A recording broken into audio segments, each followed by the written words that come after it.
Muchas gracias, presidente. Gracias, secretario de Estado, por esta comparecencia y por la información que nos ha facilitado. Mi grupo coincide en muchas, o por lo menos en bastantes, de las apreciaciones que ha hecho usted. Yo me voy a centrar en subrayar aquellas en las que notamos más discrepancia con la política del Gobierno, lo cual no significa, aunque yo ocupe mi intervención en ellas, que aunque haga casi el 100% de la intervención referida a la discrepancia, no quiere decir que discrepemos en el 100%, y esto me gustaría dejarlo claro, sino que considero más relevante a la hora de ejercer la labor de control el hablar de aquellas cosas que nos parece que el Gobierno no está haciendo todo lo bien que nosotros pensamos que se debe hacer. En el mes de marzo, justo hace hoy 2 meses, el 11 de marzo, se aprobó en esta Cámara con 296 votos a favor una proposición no de ley relativa a Venezuela.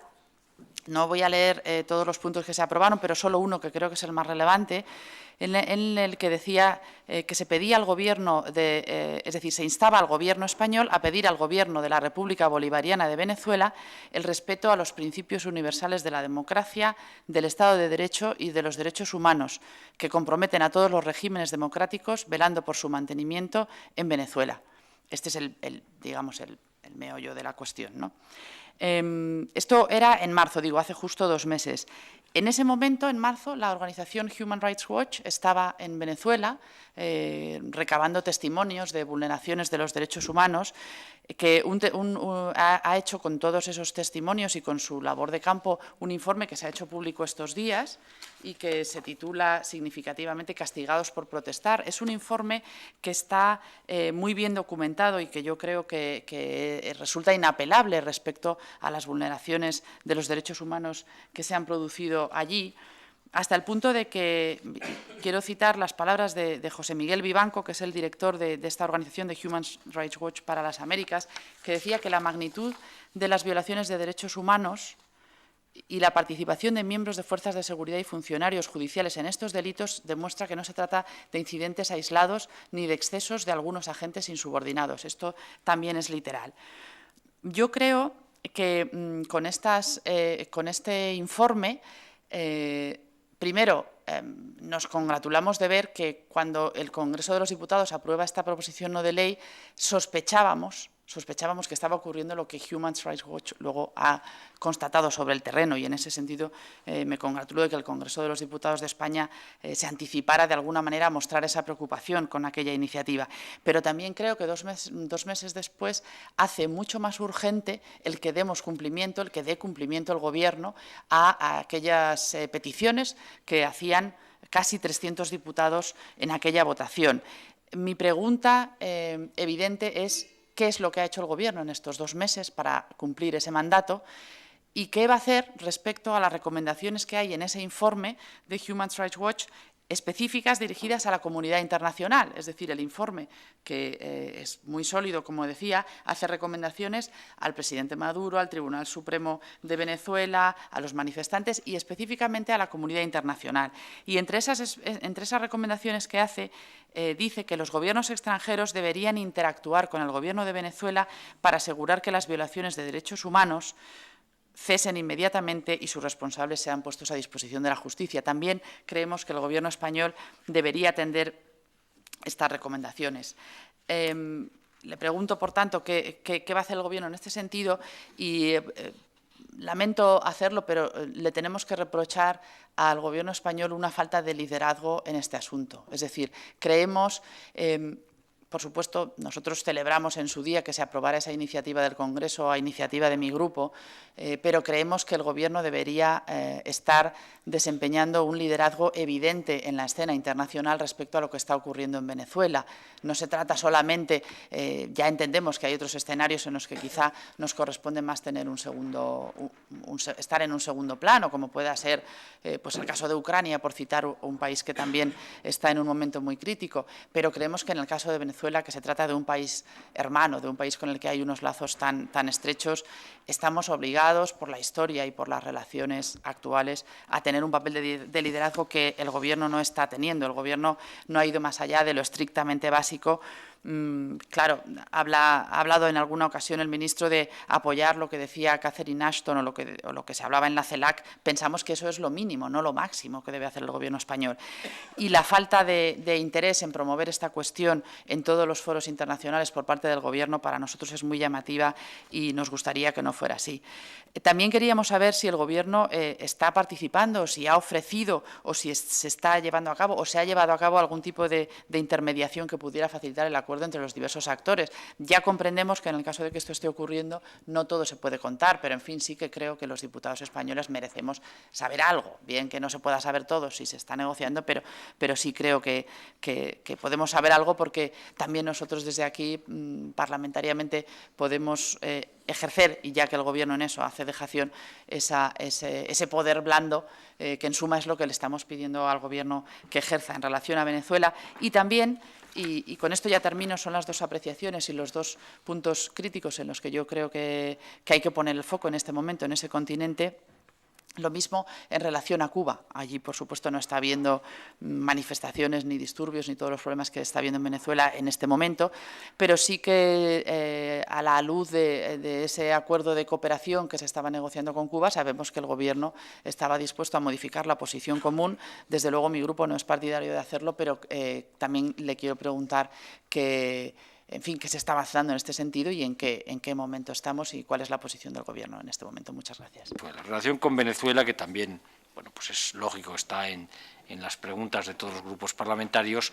La relación con Venezuela es una relación muy sensible y muy difícil en este momento por las circunstancias por las que atraviesa el país.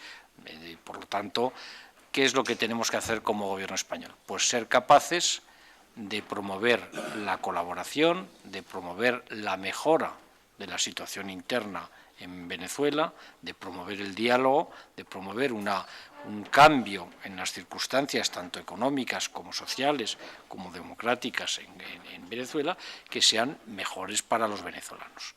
Y además defender y promover los intereses españoles en Venezuela, que son muchos. Tenemos muchos ciudadanos españoles en Venezuela, tenemos muchos intereses en Venezuela, económicos, etcétera, y como les decía antes, no solo las grandes empresas, hay muchos pequeños empresarios de doble nacionalidad que tienen que tener un respeto a su propiedad privada y a sus expectativas y al esfuerzo que han hecho en Venezuela siendo venezolanos y españoles. ¿Y cómo lo podemos hacer esto? Pues hay que hacerlo primero con gran sensibilidad, con discreción, con mucha precaución, de tal manera que no seamos un elemento distorsionador. Yo podría decir unas declaraciones de principios generales muy contundentes, pero eso seguramente no nos lleva a ningún lado si no tenemos abiertos los canales de diálogo. Y nosotros creemos que es muy importante para Venezuela y para España mantener esos canales de diálogo abiertos, y los tenemos. Y tenemos que proteger y ejercer la protección consular de los españoles que viven en Venezuela, y lo estamos haciendo continuamente en diálogo con las autoridades venezolanas. Y tenemos que ser capaces, cuando hay un conflicto económico, también de plantearlo y de hablarlo con las autoridades venezolanas. Y además de eso, creo que hay un elemento que es importante. Me decía que por qué España no ejerce un liderazgo en esta materia. Bueno, pues porque yo creo que también hay que tener un sentido de la mesura y no podemos entrar en un tema donde ya existe unas instancias que creemos que son eficaces para el diálogo. Los países de Venezuela y tanto el Gobierno como la oposición han aceptado una participación de UNASUR a través de los cancilleres de Colombia, de Ecuador y de Brasil, con el apoyo del Vaticano. Y creo que es una manera correcta de tratar de solucionar un problema y que es una manera también de respetar la organización interna de los países de América Latina. Y en este sentido nosotros estamos trabajando y estamos dialogando con los cancilleres de estos tres países. Yo he tenido la ocasión de hablar esta semana en 2 ocasiones con el canciller de Ecuador y con la canciller de Colombia, y estamos pues al tanto y estamos tratando de influir de una manera positiva en este clima de diálogo que es necesario para respetar los derechos humanos y para respetar la institucionalidad democrática en en Venezuela. Por lo tanto, estamos trabajando de esa manera.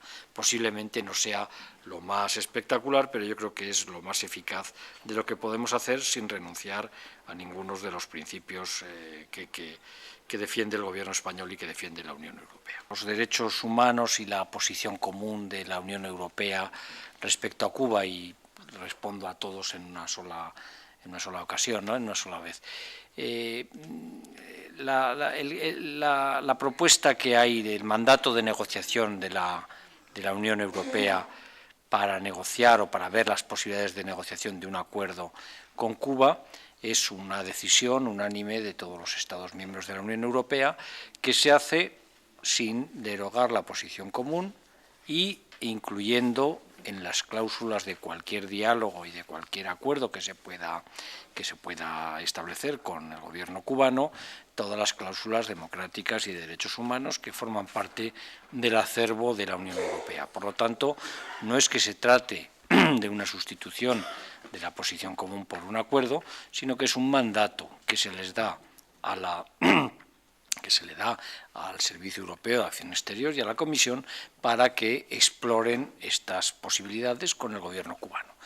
¿Por qué se hace esto? Pues porque la posición común se estableció en el año 1996 y creemos que las cosas cambian en el mundo y hay que ver oportunidades que se puedan abrir de otro tipo de relación con el gobierno cubano que no dejen de lado de ninguna manera ni los principios democráticos ni el respeto a los derechos humanos que proclama la Unión Europea con cualquier acuerdo y con cualquier país con quien tiene este tipo de acuerdos. Por lo tanto, no hay nada que sea distinto allí.